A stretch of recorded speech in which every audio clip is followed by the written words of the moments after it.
The Chase Sapphire Reserve is a premium travel card with a $450 annual fee and a ton of hype from its launch. But that $450 fee is pretty deceiving.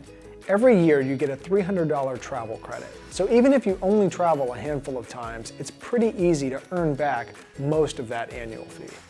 So let's talk about earning with the Chase Sapphire Reserve.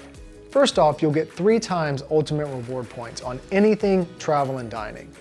That includes things like staying in a hotel and traveling on an airline, but also more obscure items like parking and tolls.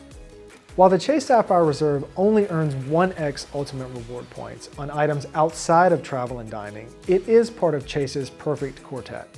So if you pair it with the Freedom Unlimited, Chase Freedom, and Inc. Business Cash credit card, you'll be able to put some of that other non-travel and dining spend on those cards to ramp up your bonus potential.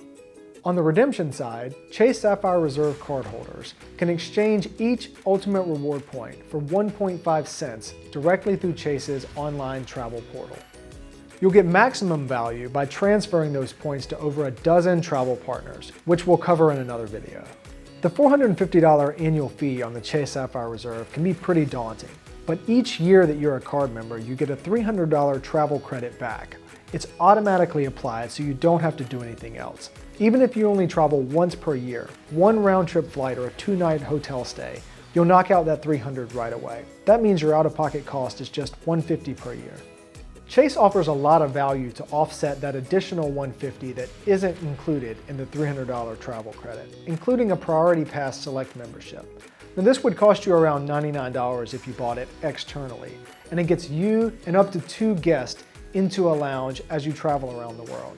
The Priority Pass Lounge network is extensive, and as you're traveling, it's really nice to be able to duck in, grab a bite to eat, get some peace and quiet, and in some cases, even get a shower before or after your flight.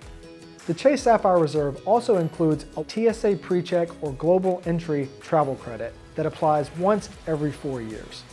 As a premium travel card, the Chase Sapphire Reserve offers a comprehensive set of trip delay and travel protections. A few of these stand out, including lost baggage delay. So if an airline loses your bag and it takes them a day or 2 to get it back to you, you'll be reimbursed up to $100 per day for things like toiletries and clothes. The Chase Sapphire Reserve also offers trip delay and cancellation protection. And this can kick in with only 6 hours of delay, whereas most other cards require up to 12 hours of delay before reimbursements will apply. Road warriors will appreciate the primary rental car insurance that comes with the Chase Sapphire Reserve. This applies to rentals within the United States as well as those abroad.